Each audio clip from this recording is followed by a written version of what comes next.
नमस्कार दोस्तों, स्वागत है आपका हमारे इस लेक्चर में। इस वीडियो लेक्चर में हम मध्य प्रदेश की परीक्षा धाम की बुक को डिस्कस कर रहे हैं। दोस्तों, नई वाली बुक है अपडेटेड द्वितीय संस्करण मध्य प्रदेश की परीक्षा धाम की बुक को डिस्कस कर रहे हैं, जो राज्य सेवा एवं राज्य की अन्य प्रतियोगी परीक्षाओं में काम आएगी। दोस्तों, मध्य प्रदेश के परीक्षा धाम की बुक है। मध्य प्रदेश का सामान्य अध्ययन हम डिस्कस करेंगे। आज है लेक्चर नंबर पहला। तो आप देख सकते हैं ये मध्य प्रदेश की बुक है, मध्य प्रदेश परीक्षा धाम की बुक है। ये सामने का कवर पेज है इसका।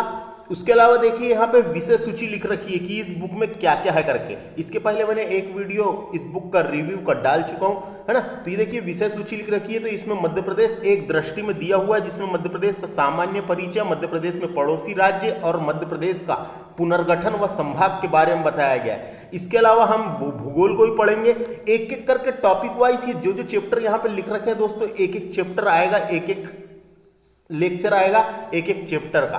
मेरे इस चैनल को सब्सक्राइब कर लीजिए, निश्चित ही ये बुक को मैं सारा कंप्लीट करवाऊंगा, है ना। देखिए इसके बाद ये मध्य प्रदेश का हम भूगोल पढ़ेंगे, सारा भूगोल को डिस्कस करेंगे जितना लिखा हुआ है ना। इसके अलावा मध्य प्रदेश की अर्थव्यवस्था को भी डिस्कस करेंगे, पूरा एक एक करके टॉपिक वाइज लेक्चर आएंगे। मध्य प्रदेश की पूरी राज्य व्यवस्था को मैं पढ़ाने वाला हूँ, डिटेल में पढ़ाऊंगा दोस्तों, जो आपको एमपीपीएससी और एमपीपीएससी असिस्टेंट इंजीनियर जिसमें भर भर के एमपीजी के पूछा जाता है। उसके अलावा जो पीईबी की एग्जाम है, व्यापम की विभिन्न कंपटीशन एग्जाम जिसमें मध्य प्रदेश सामान्य ज्ञान पूछा जाता है, उस सब में काम आएगा दोस्तों।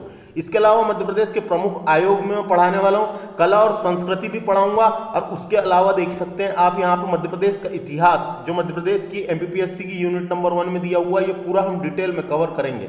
इसके अलावा मध्य प्रदेश का जो विविध वाला टॉपिक है, जो स्टैटिक जीके होता है, जिसमें से खेल, परिदृश्य, स्वास्थ्य, शिक्षा, पर्यटन स्थल, है ना, ये मध्य प्रदेश के सबसे ऊंचा, छोटा, लंबा, मोटा, ये मध्य प्रदेश की जिलावार जानकारी, मध्य प्रदेश का वर्तमान मंत्रिमंडल, और इसके अलावा मध्य प्रदेश में मंदिर, मेले, मस्जिद जो क्वेश्चन पूछे जाते हैं, ये सब क्वेश्चन मैं डिस्कस करने वाला हूं। आखिरी में हम, जब ये बुक आखिरी टॉपिक रहेगा, उसमें हम भोपाल गैस त्रासदी के बारे में वार्तालाप करेंगे, उसके बारे में डिस्कस करेंगे। तो समझ में आ गया दोस्तों, एक एक करके टॉपिक वाइज हर चैप्टर के लेक्चर आएंगे। आपको मेरे इस चैनल को सब्सक्राइब कर लेना है। जैसे ही मैं यहाँ से वीडियो डालूंगा, आपको वहाँ नोटिफिकेशन आएगा और उसको आप आसान तरीके से देख सकते हैं, है ना। तो ये जो बुक है, इसको मैं डिटेल में एक्सप्लेन करूंगा, समझाने वाला हूँ, पढ़ूंगा, समझाऊंगा, पढ़ाऊंगा, उससे रिलेटेड और इंपॉर्टेंट जानकारी आप लोगों को देने वाला हूँ। यह लेक्चर मेरे द्वारा डिस्कस किया जा रहा है। My name is Vikram Khandelkar. तो आइए शुरू करेंगे दोस्तों, ज्यादा बातें और ज्यादा देरी ना करते हुए।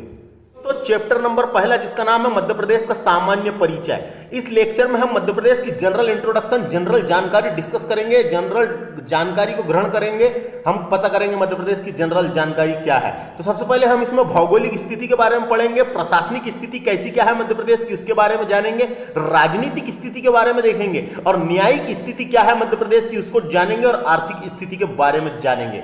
तो आइए शुरू करते, ज्यादा देरी ना करते हुए, मध्य प्रदेश का सामान्य परिचय। तो सबसे पहले मध्य प्रदेश के गठन की बात करते हैं हम। राज्य का गठन कब किया गया था, तो आपको जानकारी के लिए बता दूं, मध्य प्रदेश का गठन 1 नवंबर 1956 को मध्य प्रदेश का गठन किया गया था। इसी कारण 1 नवंबर को क्या मनाते हैं हम, मध्य प्रदेश दिवस के रूप में मनाते हैं। 1 नवंबर को मध्य प्रदेश दिवस के रूप में मनाया जाता है दोस्तों, याद रखना है ना। 1 नवंबर 1956 को मध्य प्रदेश का गठन किया गया था, इसी कारण 1 नवंबर को मध्य प्रदेश दिवस के रूप में मनाते हैं, है ना। तो आपको याद होगा, देखो आपको बताता हूं थोड़ा सा मैं। राज्य मध्य प्रदेश को भारत को स्वतंत्रता कब मिली, 15 अगस्त 1947 को। तो उसके बाद राज्य पुनर्गठन आयोग स्थापित हुआ था दोस्तों। राज्य पुनर्गठन आयोग 1953 में स्थापित हुआ था, आप जानते होंगे, जिसकी अध्यक्षता फजल अली ने की थी। तो राज्य पुनर्गठन आयोग के तहत भारत में 14 राज्य और 6 केंद्र शासित प्रदेश बनाए गए थे। आपको याद होगा, राज्य पुनर्गठन आयोग 1953 के तहत भारत में 1 नवंबर 1956 को 14 राज्य और 6 केंद्र शासित प्रदेश का गठन किया गया था। तो उन 14 राज्यों में से एक हमारा मध्य प्रदेश था। तो मध्य प्रदेश का गठन 1 नवंबर 1956 को किया गया। इसी कारण 1 नवंबर को मध्य प्रदेश दिवस के रूप में मनाते हैं। और 1 नवंबर को कई और राज्य है, 14 राज्य ऐसे हैं जिनका भी स्थापना दिवस 1 नवंबर को ही होता है ना। तो 1 नवंबर 1956 को मध्य प्रदेश का गठन किया गया। मध्य प्रदेश का गठन मध्य प्रांत, मध्य भारत और विंध्य प्रदेश को मिलाकर किया गया था। ये तीनों को मिलाकर किया गया था, मध्य प्रांत, मध्य भारत और विंध्य प्रदेश को मिलाकर किया गया था। ये एक फैक्ट को याद रखना है आपको, बाद में इसके बारे में आगे मैं समझाऊंगा। तो मध्य प्रदेश का अंतिम पुनर्गठन कब किया गया था, यानी राज्य का पुनर्गठन फिर से गठन कब किया गया, तो 1 नवंबर 2000 को मध्य प्रदेश का पुनर्गठन कर दिया गया था। 1 नवंबर 2000 को मध्य प्रदेश का पुनर्गठन किया गया था। छत्तीसगढ़ राज्य को अलग करके किया गया था। छत्तीसगढ़ राज्य को अलग कर दिया गया, भाषाई आधार पर जो सीमा अलग कर दी गई, छत्तीसगढ़ को अलग करके भारत का 26वां राज्य बनाया गया। क्वेश्चन पूछा जा सकता है, भारत का 26वां राज्य कौन सा था? छत्तीसगढ़ था। मध्य प्रदेश से अलग करके बनाया गया। छत्तीसगढ़ भारत का 26वां राज्य था। 84वां संविधान संशोधन के तहत, 84वां संविधान संशोधन के तहत भारत का 26वां राज्य बना छत्तीसगढ़। छत्तीसगढ़ को अलग कर दिया गया। तो जिसको हम मध्य प्रदेश को हम वर्तमान में देखते हैं दोस्तों, ये मध्य प्रदेश वर्तमान में इसका अंतिम पुनर्गठन हुआ था, जो वर्तमान में छत्तीसगढ़ को अलग करके 1 नवंबर 1956 को जब हम गठन किए तो छत्तीसगढ़ साथ में था, और 1 नवंबर 2000 को छत्तीसगढ़ को अलग करके मध्य प्रदेश का वर्तमान स्वरूप हम आज देखते हैं, वो 1 नवंबर 2000 के बाद का है ना। तो 1 नवंबर 2000 को ये तारीख याद रखना है, 1 नवंबर 2000 को अंतिम पुनर्गठन किया गया है, राज्य का पुनर्गठन किया गया, छत्तीसगढ़ को अलग कर दिया गया। छत्तीसगढ़ बना भारत का 26वां राज्य 84वां संविधान संशोधन के तहत। यह समाचार पन्नों में एक बातें लिखी हुई है, साहू सर के द्वारा बताई गई है, यहाँ पे देख लेते हैं इसको क्या है। तो देखो, आत्मनिर्भरता का रेड मैप जारी करने वाला देश का पहला राज्य मध्य प्रदेश है। आत्मनिर्भर यानी खुद पर निर्भर। मध्य प्रदेश अब खुद पर निर्भर है, उसको किसी से डिसीजन लेने की, किसी से परमिशन लेने की जरूरत नहीं है। आत्मनिर्भरता का रेड मैप जारी करने वाला देश का पहला राज्य मध्य प्रदेश है। काय का? आत्मनिर्भरता का रेड मैप जारी करने वाला देश का पहला राज्य मध्य प्रदेश है। इंपॉर्टेंट है, ऐसे क्वेश्चन पूछ ले जाते हैं। मध्य प्रदेश जिनमें भी प्रथम रहता है तो उनसे रिलेटेड क्वेश्चन पूछ लिए जाते हैं। अगला हम बात करेंगे मध्य प्रदेश की यहाँ राजधानियां दी हुई है दोस्तों, तो पूरी राजधानी को बारी बारी करके हम डिस्कस कर लेते हैं, जितनी भी राजधानी परीक्षा में पूछी जाती है। तो देखिए, सबसे पहले मध्य प्रदेश की राजधानी क्या है, तो आप लोगों को पता ही है, मध्य प्रदेश की राजधानी सबको पता है, भोपाल है। मध्य प्रदेश की प्रशासनिक राजधानी, जहां से प्रशासन चलता है, वो भोपाल है दोस्तों। जहां से पूरा मध्य प्रदेश का प्रशासन चलता है, चलाया जाता है, वो भोपाल है। तो मध्य प्रदेश की प्रशासनिक राजधानी भोपाल है, कोई दिक्कत नहीं है इसमें, आपको बन जाएगा। अगला, मध्य प्रदेश की संस्कार राजधानी जबलपुर को घोषित किया गया। वेरी इंपॉर्टेंट क्वेश्चन, जबलपुर को घोषित किया गया मध्य प्रदेश की संस्कार राजधानी। कई लोगों को यह भी नहीं पता जो पहली बार पढ़ाई कर रहे हैं ना, तो ऐसे ही क्वेश्चन आते हैं। मध्य प्रदेश की संस्कार राजधानी जबलपुर, बिल्कुल याद रख लो इसको। मध्य प्रदेश की आर्थिक राजधानी, खेल राजधानी, वस्त्र राजधानी, वित्त राजधानी। मध्य प्रदेश की आर्थिक राजधानी, खेल राजधानी, वस्त्र राजधानी, वित्त राजधानी, व्यावसायिक राजधानी इंदौर को घोषित किया गया है। तो मैंने क्या क्या बताया, इंदौर को कौन सी राजधानी कहा जाता है? मध्य प्रदेश की आर्थिक राजधानी, खेल राजधानी, वस्त्र राजधानी, वित्त राजधानी, व्यावसायिक राजधानी, और औद्योगिक न्यायालय इंदौर में है, इसलिए औद्योगिक राजधानी भी इंदौर को घोषित किया गया है। इसको याद रखना है ना। आर्थिक राजधानी, खेल राजधानी, वस्त्र राजधानी, वित्त राजधानी और औद्योगिक न्यायालय, औद्योगिक न्यायाधीश राजधानी और व्यावसायिक राजधानी इंदौर को घोषित किया गया। इसको याद रखना है, 3-4 चीज जो बोल के बताया।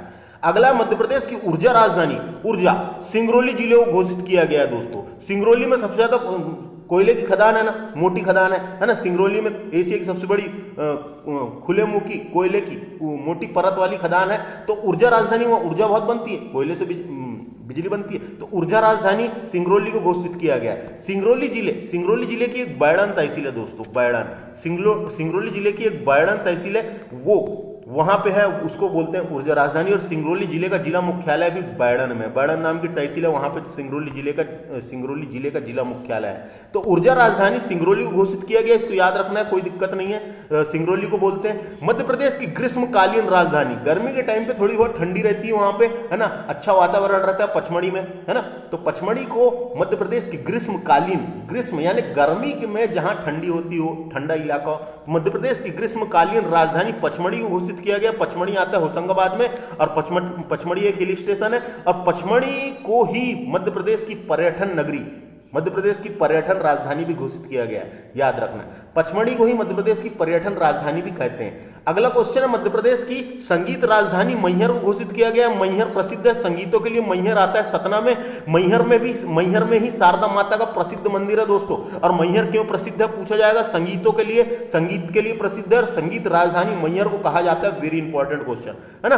तो मध्य प्रदेश की संगीत राजधानी मैहर को कहा जाता है। इसके अलावा 1-2 राजधानी और है जो परीक्षा में पूछी जाती है। मध्य प्रदेश में मैग्नीज राजधानी किसको कहते हैं, तो बालाघाट से 5 किलोमीटर दूर भरवेली है दोस्तों। भरवेली एशिया की सबसे बड़ी मैग्नीज की खुले मुंह की खदान है ना। तो एशिया की सबसे बड़ी मैग्नीज की भूमिगत खदान, है ना, भूमिगत। बालाघाट जो है, बालाघाट के पास भरवेली है, तो भरवेली एशिया की सबसे बड़ी भूमिगत खदान, मैग्नीज की खदान बालाघाट में, और बालाघाट को ही मध्य प्रदेश की मैग्नीज राजधानी के रूप में घोषित किया गया है, या मैग्नीज राजधानी कहा जाता है दोस्तों, बालाघाट को याद रखना है। इसके अलावा तांबा राजधानी पूछा जाएगा, तो बालाघाट जिले में ही एक मलाजखंड नाम की तहसील है, जो मलाजखंड की खदान है, वो एशिया की सबसे बड़ी तांबे की खदान है ना, तो आप जानते होंगे बहुत बड़ी तांबे की खदान है। तांबा नगरी कहते हैं मलाजखंड को, और मलाजखंड को ही मध्य प्रदेश की तांबा राजधानी, अगर पूछा तांबा राजधानी तो बालाघाट जिले को तांबा राजधानी बोलते हैं। समझ में आ गया, इतनी राजधानियां परीक्षा में जो पूछी जाती है। इसके अलावा एक दो राजधानी और है, लेकिन इतनी इंपॉर्टेंट है इसलिए इतनी ही बता रहा हूं मैं आपको। तो मध्य प्रदेश की राजधानियां पता चल गई। अब देखते हैं मध्य प्रदेश के उपनाम, मध्य प्रदेश को क्या क्या उपनामों से नवाजा गया है, क्या क्या संज्ञा प्रदान की गई है। तो सबसे पहले तो आपको जानकारी के लिए बता दूं, मध्य प्रदेश का नामकरण जो है भारत के पहले प्रधानमंत्री पंडित जवाहरलाल नेहरू ने किया था। तो मध्य प्रदेश का नामकरण पंडित जवाहरलाल नेहरू ने किया था। पंडित जवाहरलाल नेहरू ने ही इसे हृदय प्रदेश की संज्ञा प्रदान की गई है। डायरेक्ट क्वेश्चन आता है, हृदय प्रदेश किसने कहा, तो पंडित जवाहरलाल नेहरू ने इसे हृदय प्रदेश की संज्ञा प्रदान की गई है। हृदय यानी दिल, भारत का दिल, भारत का दिल, भारत के बीच में है ना, मैप देखना आप, भारत के बीच में, तो भारत का दिल मध्य प्रदेश को कहा जाता है। मध्य प्रदेश, मध्य बीच का प्रदेश, मध्य का प्रदेश, है ना, तो समझ में आ गया। इसके अलावा मध्य प्रदेश में सर्वाधिक सोयाबीन उत्पादन होता है दोस्तों, तो इसको सोया प्रदेश भी कहा जाता है। इसको क्या कहते हैं, सोया प्रदेश, इसको सोया प्रदेश की संज्ञा भी प्रदान की गई है। तो मध्य प्रदेश को सोया प्रदेश भी कहते हैं। सर्वाधिक सोयाबीन उत्पादन के कारण मध्य प्रदेश को सोया प्रदेश के उपनाम से जाना जाता है। इसके अलावा इसको टाइगर स्टेट भी कहते हैं दोस्तों। टाइगर का मतलब होता है बाघ, टाइगर का मतलब होता है बाघ राज्य। क्या सर्वाधिक टाइगर वर्तमान में मध्य प्रदेश में है ना, सर्वाधिक टाइगर वर्तमान में मध्य प्रदेश में है। क्या हुआ, 29 जुलाई को टाइगर डे के रूप में मनाया जाता है। 29 जुलाई को टाइगर डे के रूप में मनाया जाता है। 29 जुलाई को नई बाघ रिपोर्ट आई, जिससे हमको पता चला कि सर्वाधिक टाइगर तो मध्य प्रदेश में है, सर्वाधिक टाइगर मध्य प्रदेश में, और इससे मध्य प्रदेश को फिर से टाइगर स्टेट का दर्जा वापस हासिल हो गया। क्या है, बहुत पहले के टाइम पे सर्वाधिक टाइगर मध्य प्रदेश में ही थे। उसके बाद बीच में ऐसा हुआ था कि यहाँ पे टाइगर कम हो गए थे, और उत्तराखंड और क्या नाम है, कर्नाटक और उत्तराखंड में टाइगर बढ़ गए थे। उसके बाद फिर नई रिपोर्ट आई, उससे हमको पता चला कि सर्वाधिक टाइगर तो मध्य प्रदेश में है, और मध्य प्रदेश को टाइगर स्टेट का दर्जा फिर से मिल गया। मध्य प्रदेश को टाइगर स्टेट का दर्जा फिर से मिल गया।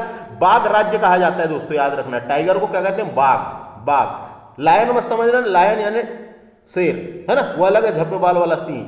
लायन यानी शेर। ये टाइगर स्टेट बाघ राज्य की बात हो रही है। अगला, इसको हीरा प्रदेश भी कहते हैं।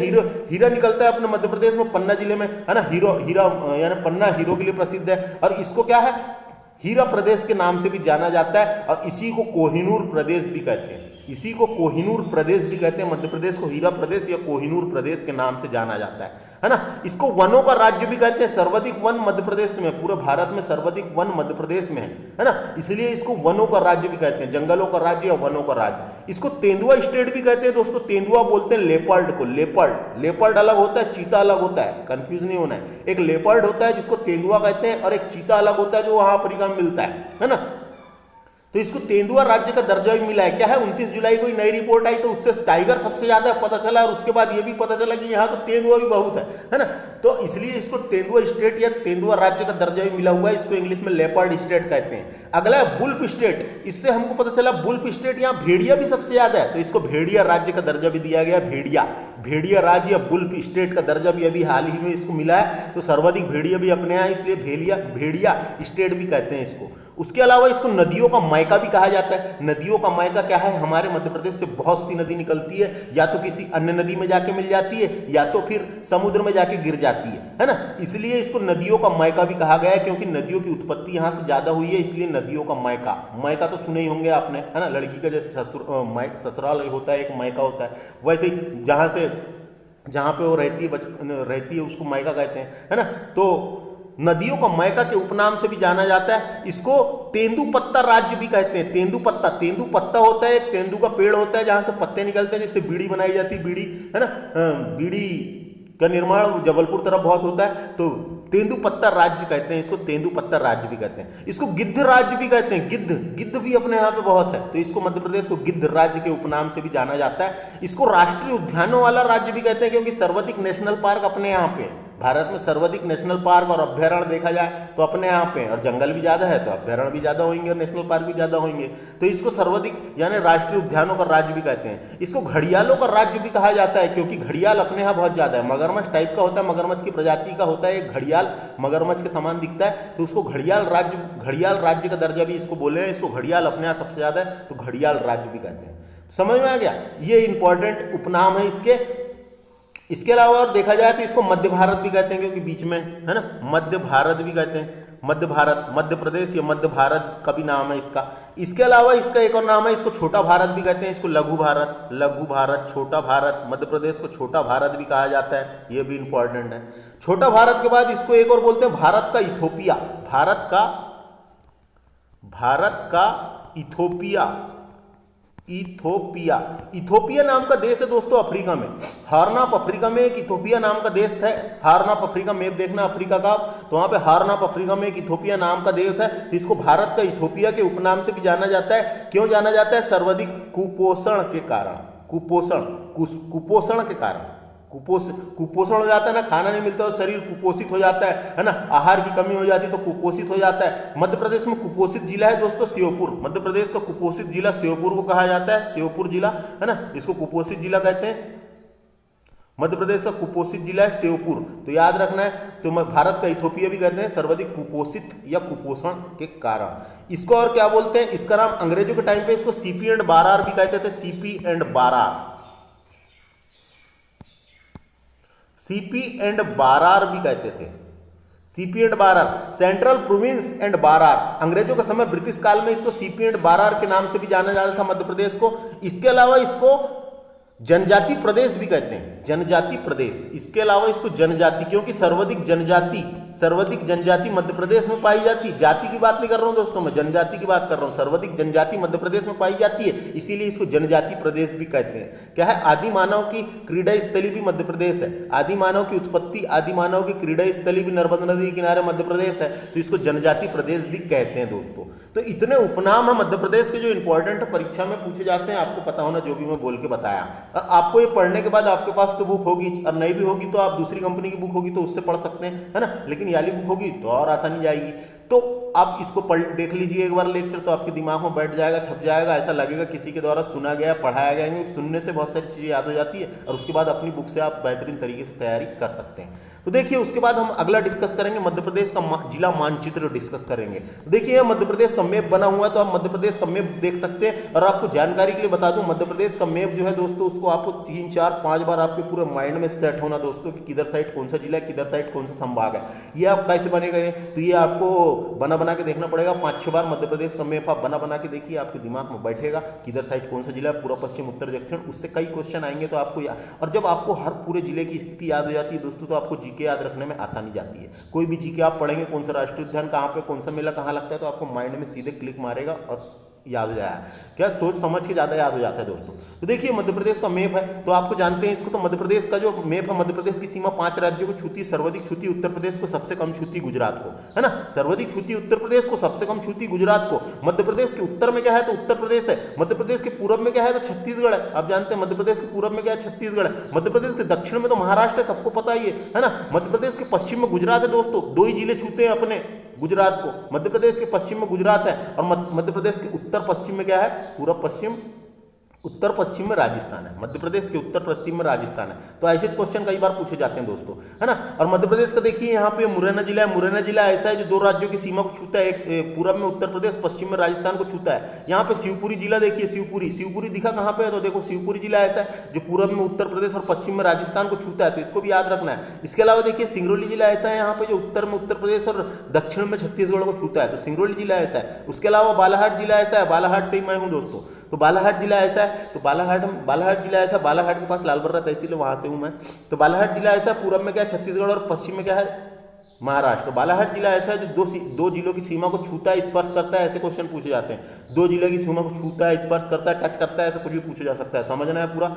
यहाँ से देखिए, पश्चिम में गुजरात है, यहाँ पे झाबुआ जिला है और यहाँ पे अलीराजपुर जिला है। तो यहाँ से एक इंपॉर्टेंट है जो हर समय आयोग क्वेश्चन बनाते आ रहा है। देखिए, झाबुआ की सीमा राजस्थान और गुजरात को छूती है, लगी हुई है है ना। झाबुआ की सीमा राजस्थान और गुजरात को छूती है और गुजरात और महाराष्ट्र की सीमा अलीराजपुर जिले को टच करती है, छूती है। तो ये कंफ्यूजिंग पॉइंट है जो बहुत प्यारा है, यहाँ से क्वेश्चन पूछे जाता है। क्या बताया मैंने, झाबुआ की सीमा, झाबुआ जिला जो है ये इधर साइड राजस्थान और इधर साइड गुजरात, दो राज्यों की सीमा को छूता है, लेकिन अलीराजपुर जिला ऐसा है गुजरात और महाराष्ट्र की सीमा को छूता है।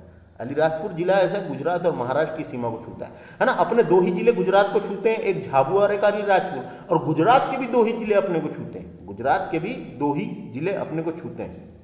वो जब मैं इसके आगे जब मैप वाला टॉपिक पढ़ाऊंगा उसको डिटेल में डिस्क्राइब करूंगा। इसके अलावा आपको जानकारी की बता दूं, पुणेकर की जो मैप वाली बुक साथ में फ्री आती है बुक के साथ, उसको मैंने पढ़ा चुका हूँ, मेरे चैनल की प्लेलिस्ट में बनी है, आप पूरे मैप वाले देख सकते हैं, जिससे आपको पूरी याद रखने में आसानी जाए, है ना। तो अभी ये मैप वाला मानचित्र से इतने डिस्कस करते हैं, ये वाले चैप्टर को आगे बढ़ते हैं हम। अब देखते हैं हम मध्य प्रदेश के प्रतीक चिन्ह डिस्कस कर लेते हैं, क्या क्या मध्य प्रदेश के प्रतीक चिन्ह हैं इनको डिस्कस करते हैं। तो देखिए मध्य प्रदेश का राजकीय पशु क्या है, तो मध्य प्रदेश का राजकीय पशु बारहसिंगा है। बारहसिंगा, बारहसिंगा होता है दोस्तों जिसके ऊपर 12 सिंह है, इसलिए उसका नाम बारहसिंगा पड़ा, है ना।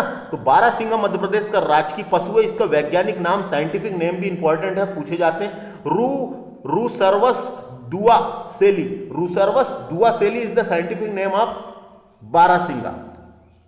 देखिए प्रोनाउंसिएशन यहाँ पे गड़बड़ हो जाता है, कारण ये है कि ये साइंटिफिक नेम सब इंग्लिश में ही बने हुए थे, साइंटिफिक नेम सब इंग्लिश में ही बने थे। अब इंग्लिश वाले चीज को हिंदी में उन्होंने वो किए टाइप, तो थोड़ा सा गड़बड़ हो जाता है। तो क्या नाम है इसका, रुकर्वस दुआसेली, रुकर्वस दुआसेली, रुकर्वस दुआसेली, रूसर्वस दुआसेली। इंग्लिश में देख लेना आप उसको एक बार।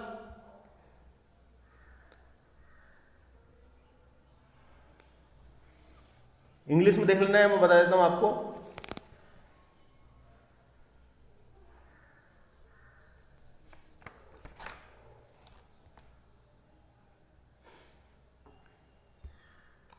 बारहसिंगा का साइंटिफिक नेम है री कर वस, RECERBUS, रिकर्वस, DUVAUCELLI,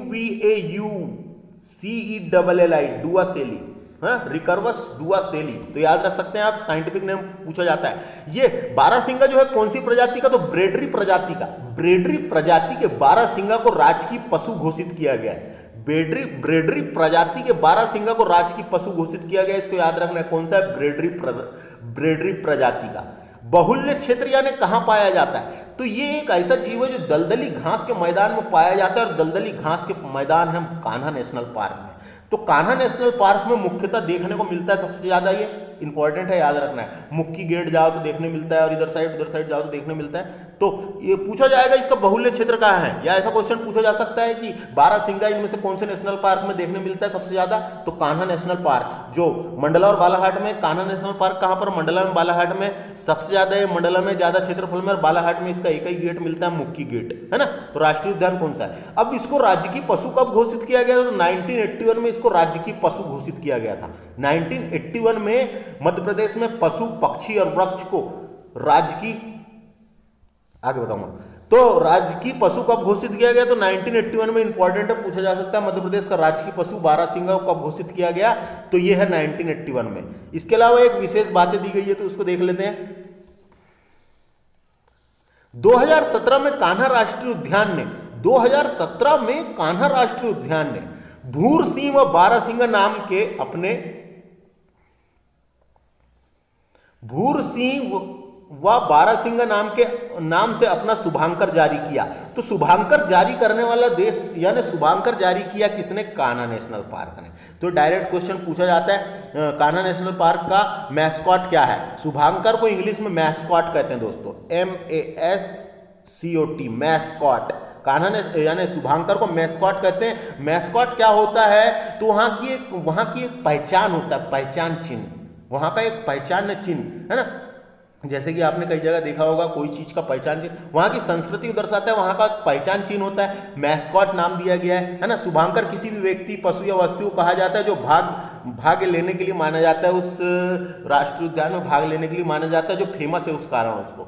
तो हम इसको डायरेक्ट ऐसा बोल सकते हैं, मैस्कॉट घोषित किया, शुभांकर घोषित किया। किसको, 2017 में कान्हा नेशनल पार्क ने भूर सिंह व बारहसिंगा नाम के हिरण को अपना शुभांकर या मैस्कॉट घोषित किया। कब घोषित किया गया याद रखना है, कौन से नेशनल पार्क ने घोषित किया ये याद रखना है। और ये दोनों नाम याद रखना है, भूरसिंह और बारासिंगा। बारासिंगा व भूरसिंह नाम के हिरण को अपना मैस्कॉट घोषित किया गया। मैस्कॉट वहाँ की पहचान चिन्ह होता है ना, पहचान चिन्ह, वहाँ की संस्कृति, वहाँ की पहचान चिन्ह लोगो में भी रहता है ना। तो ये समझ में आ गया मध्य प्रदेश का राजकीय पशु क्या है, बारासिंगा। अगला बात करेंगे हम मध्य प्रदेश का राजकीय पुष्प क्या है। तो मध्य प्रदेश का राजकीय पुष्प जो है ये सफेद लिली है। सफेद कलर का एक फूल होता है जिसका नाम है सफेद लिली। इसका वैज्ञानिक नाम इंपॉर्टेंट है, Lilium candidum is the scientific name of राजकीय पुष्प, है ना, स्टेट फ्लावर। तो लिलियम कैंडिडम याद रखना पड़ेगा दोस्तों, याद रखेंगे आप, जब एग्जाम में आएगा तो बनेगा। एक बार पढ़ लीजिए और उसको बार बार रिवीजन कीजिए, आपके दिमाग में बैठ ही जाएगा, है ना। बात करेंगे कौन से कुल का है ये, तो लिलिएसी कुल का फूल है ये, लिलिएसी कुल का फूल है। उसके बाद देखेंगे इसका बाहुल्य क्षेत्र क्या है, तो संपूर्ण मध्य प्रदेश में मिलता है ये लिलियम कैंडिडियम, जो सफेद लिली फूल है वो संपूर्ण मध्य प्रदेश में मिलता है ना। तो समझ में आ गया दोस्तों, सफेद लिली पूछा जा सकता है ना, ये किस कुल का है, लिलिएसी कुल का है, संपूर्ण मध्य प्रदेश में। इसका साइंटिफिक नेम याद रखना है। बारासिंगा के बारे में एक और चीज याद रखिए, बारासिंगा अपने मध्य प्रदेश का राजकीय पशु है और उत्तर प्रदेश का भी राजकीय पशु बारासिंगा ही है। अब बात करेंगे राजकीय पक्षी की, तो हमारे मध्य प्रदेश का राजकीय बर्ड जो है, स्टेट बर्ड या राजकीय पक्षी दूधराज है। दूधराज का एक और नाम है शाह बुलबुल भी दूधराज को कहा जाता है। इसका एक और नाम है paradise flycatcher is the scientific name of राजकीय पक्षी। पैराडाइज फ्लाईकेचर लिख के देखिए, एक दो बार याद नहीं होगा तो साइंटिफिक नेम है पैराडाइज फ्लाईकेचर। इसका वैज्ञानिक नाम क्या है, तो इसका वैज्ञानिक नाम है टर्प सीफोनी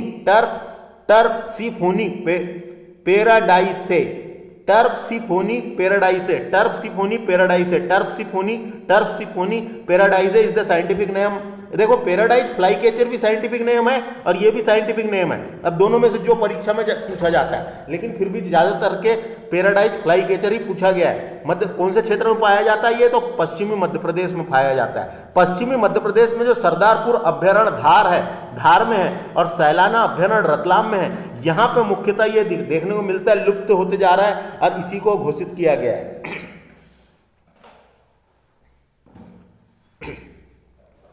कब घोषित किया पूछेगा तो राजकीय पक्षी को 1981 में घोषित किया गया था। 1981 में राजकीय पक्षी, और सफेद लिली को भी 1981 में ही घोषित किया गया है दोस्तों, है ना। सफेद लिली को भी 1981 में और ये राजकीय पशु को भी 1981 में ही घोषित किया गया है। तो आ गया समझ में, राजकीय पक्षी क्या है, दूधराज है, जिसका नाम है पैराडाइज फ्लाईकेचर, शाह बुलबुल कहते हैं, टर्प सीफोनी पैराडाइसेस इसका साइंटिफिक नेम है। पश्चिमी मध्य प्रदेश में सरदारपुर अभ्यारण्य धार और सैलाना अभ्यारण्य रतलाम दोनों जगह में पाया जाता है ये। और देखो आप मैप देखना, धार और रतलाम पास में है, ऊपर में रतलाम है, नीचे में धार है। तो सरदारपुर अभ्यारण्य धार में है और सैलाना अभ्यारण्य रतलाम में है, दोनों जगह मिलते हैं, दोनों पास में है अभ्यारण्य। तो अब ये अभ्यारण्य से वो अभ्यारण्य में तो उड़ के जाते होंगे, है ना, तो ऐसे याद रख सकते हैं। तो सरदारपुर अभ्यारण्य धार और सैलाना अभ्यारण्य रतलाम में राजकीय पक्षी पाया जाता है। 1981 में घोषित किया गया था। इसका आप ये दृश्य चित्र देख सकते हैं, ऐसा दिखता है। अब बात करते हैं राजकीय मछली की। देखिए दोस्तों, राजकीय मछली क्या है, महासीर नाम की मछली को राजकीय मछली का दर्जा दिया गया है। इसका साइंटिफिक नेम है Tor putitora is the scientific name of राजकीय मछली, यानी टोर प्यूटिटोरा इसका नाम है, साइंटिफिक नेम याद रखना है। साइंटिफिक नेम पूछे जा रहे हैं बहुत से, है ना। ये किस प्रजाति से संबंधित है, टोर प्रजाति से संबंधित है, टोर जीन से संबंधित है। कभी जीन पूछा तो टोर जीन से संबंधित है ना। बाहुल्य क्षेत्र तो ये नर्मदा नदी में मिलती है ना, नर्मदा नदी में मिलती है। खरगोन और खंडवा में ज्यादातर देखने को मिलती है। खंडवा और खरगोन में से नर्मदा नदी भाई है, तो नर्मदा नदी में देखने को मिली है और खंडवा और खरगोन में ज्यादातर देखने को मिलती है। ये इसको कब घोषित किया गया था, 2011 में इसको राजकीय मछली घोषित किया गया था। महासीर मछली को राजकीय मछली घोषित 2011 में किया गया था।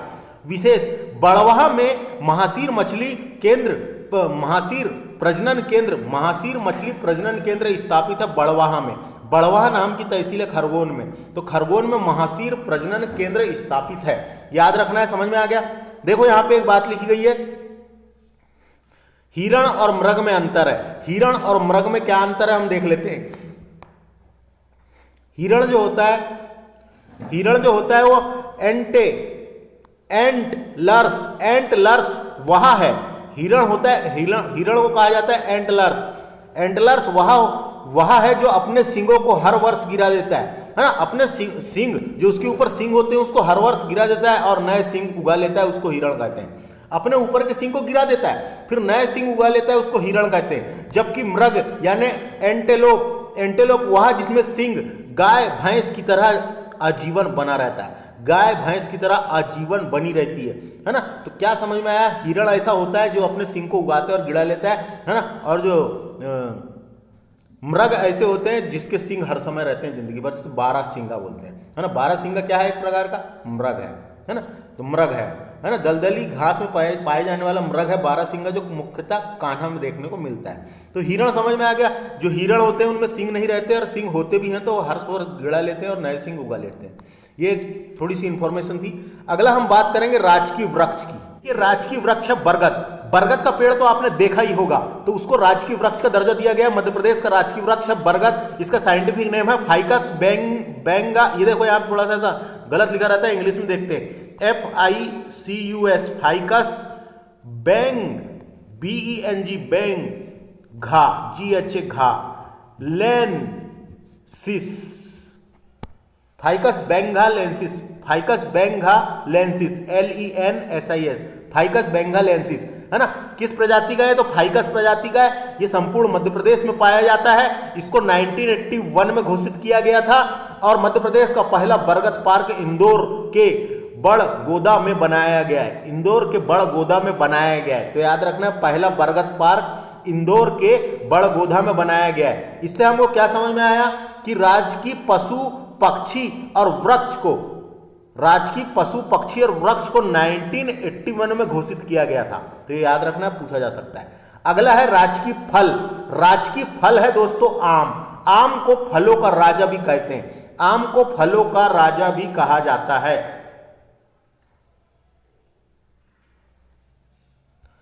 आम का वैज्ञानिक नाम है मैंगिनीफेरा इंडिका। मैंगिनीफेरा इंडिका आम का साइंटिफिक नेम है, इंपॉर्टेंट है। आम कहाँ पाया जाता है, संपूर्ण मध्य प्रदेश में पाया जाता है। और मध्य प्रदेश की प्रमुख आम की प्रजाति कौन सी है देख लेते हैं।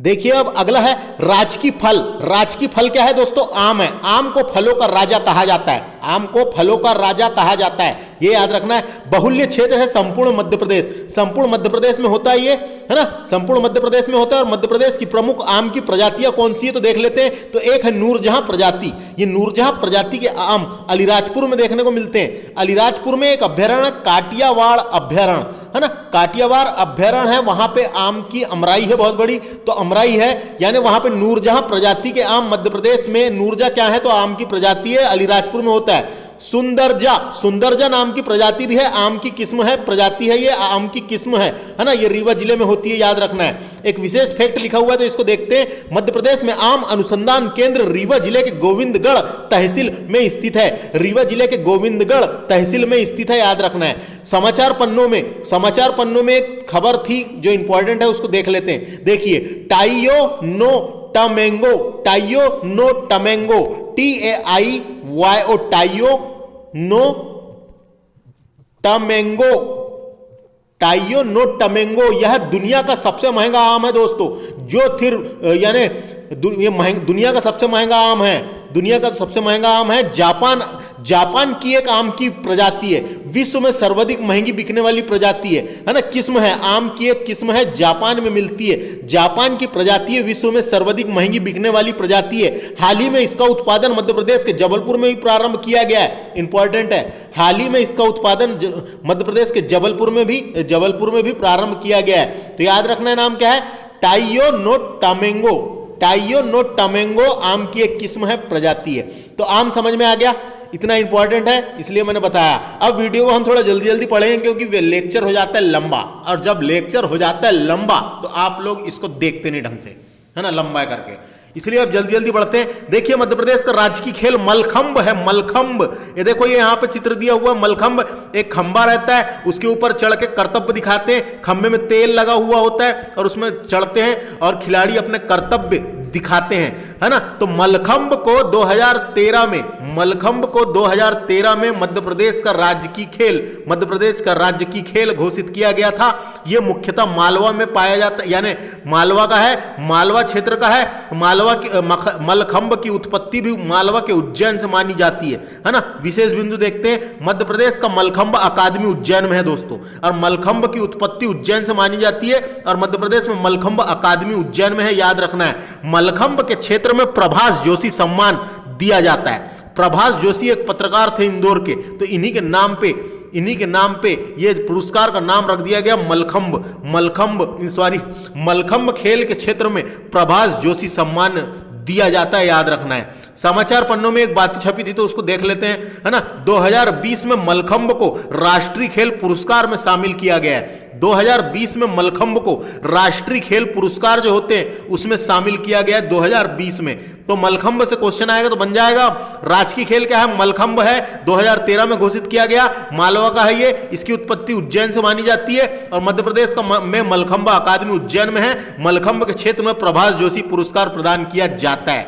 अगला है राजकीय फसल। तो मध्य प्रदेश की जो राजकीय फसल है ये सोयाबीन है, और सर्वाधिक सोयाबीन उत्पादन के कारण मध्य प्रदेश को सोया प्रदेश के नाम से भी जाना जाता है। ये कुल कौन से कुल की है, तो ये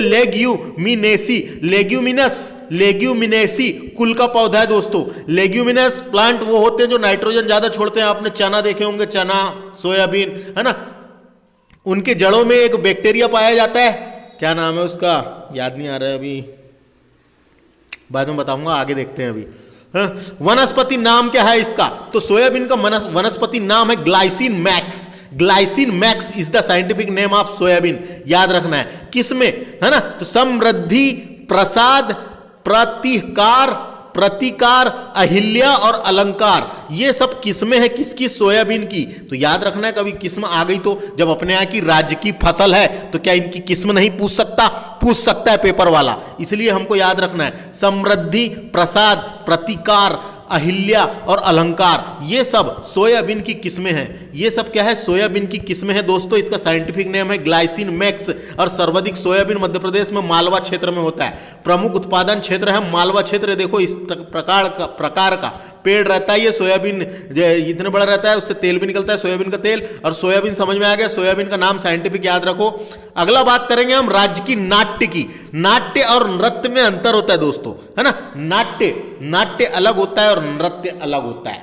नाट्य जो है वो अलग होता है, नृत्य अलग। नाट्य यानी नाटक, और नृत्य यानी नृत्य, डांस, है ना। नाट्य यानी नाटक और नृत्य यानी डांस, है ना। तो राजकीय नृत्य क्या है, माच है। माच मालवा क्षेत्र का है ना। जो माच था वो मालवा क्षेत्र का था। माच नाट्य जो था वो मालवा क्षेत्र था, और मालवा क्षेत्र से ही उसको उठा के मध्य प्रदेश का राजकीय नाट्य घोषित किया गया। तो कहाँ का पूछा जा सकता है। मालवा लोक जीवन पर आधारित है।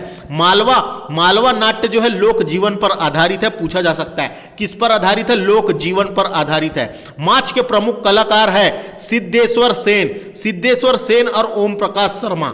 सिद्धेश्वर सेन और ओम प्रकाश शर्मा ये माच नाट्य के प्रमुख कलाकार हैं, तो इनको याद रखना है, पूछा जा सकता है। तो समझ में आ गया। माच गुरुओं के रूप में सिद्धेश्वर सेन और ओम प्रकाश शर्मा। सिद्धेश्वर सेन और ओम प्रकाश शर्मा का नाम भी उल्लेखनीय है दोस्तों, नाम भी उल्लेखनीय है। माच गुरु रहे हैं दोनों, है ना। माच नाट्य से संबंधित है, माच नाट्य के प्रसिद्ध गुरु रहे हैं। अगला बात करेंगे हम मध्य प्रदेश का राजकीय नृत्य है राई कि दोस्तों राजकीय नृत्य है राई जो है ये बुंदेलखंड का है। तो कहा किस क्षेत्र का है, बुंदेलखंड का है, और बुंदेलखंड से ही उठाकर इसको मध्य प्रदेश का राजकीय नृत्य घोषित किया गया है। मध्य प्रदेश का राजकीय नृत्य किस क्षेत्र का है पूछा जाएगा तो बुंदेलखंड, और मध्य प्रदेश का राजकीय नृत्य क्या है तो राई है, राई। अगला है मृदंग वाद यंत्र के साथ किसी भी शुभ अवसर पर किया जाता है। ये कब किया जाता है, ये मृदंग वाद यंत्र के साथ। एक वाद यंत्र होता है मृदंग नाम का वाद यंत्र होता है दोस्तों। देखिए यहाँ पे इसकी इमेज दी रखी है। मृदंग ऐसा होता है, ढोलक ऐसा होता है, आगे समझ, है ना। तो मृदंग वाद यंत्र के साथ किसी भी शुभ अवसर पर किया जाता है। इसके प्रमुख कलाकार है ज्ञानेश्वरी नायडू। नाम है इनका ज्ञानेश्वरी नायडू कटनी की है ये, ज्ञानेश्वरी नायडू कटनी की है ये, इसकी प्रमुख कलाकार है, इसकी प्रमुख कलाकार है ना। ज्ञानेश्वरी नायडू पिछले कुछ सालों से राई नृत्य को संरक्षित करने में लगी हुई है, राई लोक नृत्य को संरक्षित करने में लगी हुई है, इसलिए इनका नाम इंपॉर्टेंट है ना। एक समाचार पन्नों में एक खबर थी, वो देखते हैं। सागर जिले के रामसराय पांडे को कला के क्षेत्र में राई नृत्य के लिए 2022 में पद्म श्री पुरस्कार दिया गया है। पद्म श्री पुरस्कार दिया जाएगा या दिया मिल चुका है दोस्तों, है ना, तो दिया गया है। तो इसके बारे में आपको जानकारी के लिए मैं बता दूं, ये भारत के राष्ट्रपति रामनाथ कोविंद ने इन्हें राम सहाय पांडे को, है ना, पद्म श्री पुरस्कार मिला है। ये किस क्षेत्र में दिया गया है? तो राई नृत्य के कला के क्षेत्र में, राई नृत्य के क्षेत्र में। इंपॉर्टेंट है, बहुत इंपॉर्टेंट है ये, तो याद रखना इनका नाम आता है। राम सहाय पांडे को राई नृत्य के लिए 2022 में पद्म श्री पुरस्कार दिया गया है ना। राम सहाय पांडे कला के क्षेत्र में, कला क्षेत्र में राई नृत्य के लिए, कला के क्षेत्र में राई नृत्य के लिए। तो राम सहाय पांडे कौन है? तो ये प्रमुख कलाकार है राई नृत्य के, है ना, राई नृत्य के। तो इंपॉर्टेंट है, राम सहाय पांडे, ये राई नृत्य से संबंधित है, याद रखना है, राम सहाय पांडे। इन्होंने जो है राई नृत्य को अंतरराष्ट्रीय पहचान दिलाने में काफी इनका योगदान रहा है दोस्तों, है ना, काफी इनका योगदान रहा है।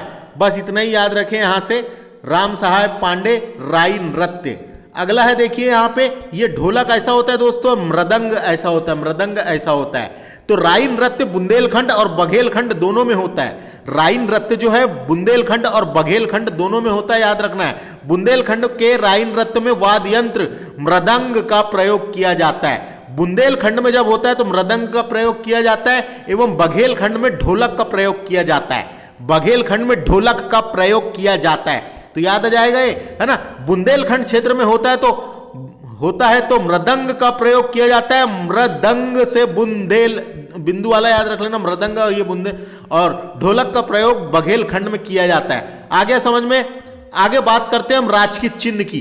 तो राजकीय चिन्ह क्या है? वेरी इंपॉर्टेंट, है ना, राजकीय चिन्ह पूछा जाता है दोस्तों, इंपॉर्टेंट है। तो देखिए, मध्य प्रदेश के राज्य के चिन्ह में सबसे बाहर 24 स्तूप अंकित है, जिसके बाद एक व्रत है जो तरक्की और विकास की असीम संभावनाओं को प्रदर्शित करता है। इस व्रत के भीतर मध्य प्रदेश शासन और सत्यमेव जयते उत्कीर्ण है। साथ ही राज्य के प्रमुख फसलें गेहूं और धान की बालियां भी अंकित है। केंद्र में, केंद्रीय वृत्त में अशोक स्तंभ की सिंह आकृति और राज्य वृक्ष बरगद को भी दर्शाया गया है ना। राज्य वृक्ष बरगद को भी दर्शाया गया है। तो देखिए यहां पढ़ लेते हैं क्या क्या लिखा है। तो चिन्ह में सबसे बाहर 24 स्तूप अंकित है। इसके बाद एक व्रत है जो तरक्की और विकास की असीम संभावनाओं का प्रतीक है। इसके व्रत के भीतर मध्य प्रदेश शासन और सत्यमेव जयते लिखा हुआ है ना। राज्य की प्रमुख फसल जो है गेहूं और धान की बालियां भी अंकित है। केंद्रीय वृत्त में अशोक स्तंभ की सिंह आकृति है और राज्य वृक्ष में बरगद को दर्शाया गया है ना। यानी कि मध्य प्रदेश का जो स्टेट सिंबल है वो 24 स्तूप आकृति के मध्य एक गोलाकार व्रत है, जिसमें गेहूं और धान की बालियां प्रदर्शित करती है, जिसमें गेहूं और धान की बालियां प्रदर्शित करती है। यह है मध्य प्रदेश का, यहां पे देखिए, देख सकते हैं आप, स्टेट सिंबल, है ना, state symbol. State symbol Madhya Pradesh का स्टेट सिंबल है ये। बात करेंगे अगला, मध्य प्रदेश का गान। तो मध्य प्रदेश का गान जो है वो सुख का दाता सबका साथी, ये गाने का नाम है दोस्तों, बोल है गाने के बोल, सुख का दाता सबका साथी। देखिए मध्य प्रदेश का जो गान है, मध्य प्रदेश का जो गान है वह सुख का दाता सबका साथी, सुख का दाता सबका साथी, शुभ का यह संदेश है, माँ की गोद पिता का आश्रय, मेरा मध्य प्रदेश है। तो ये आप जानते होंगे, इसकी लाइन आपने सुनी होगी, पढ़ी होगी कहीं ना कहीं, सरकारी स्कूलों में हर जगह लिखा रहता है मध्य प्रदेश का गान। ये कब घोषित किया गया था दोस्तों? 26 जुलाई 2011 को, 26 जुलाई 2011 को इसे मध्य प्रदेश का राष्ट्रगीत के रूप में, मध्य प्रदेश का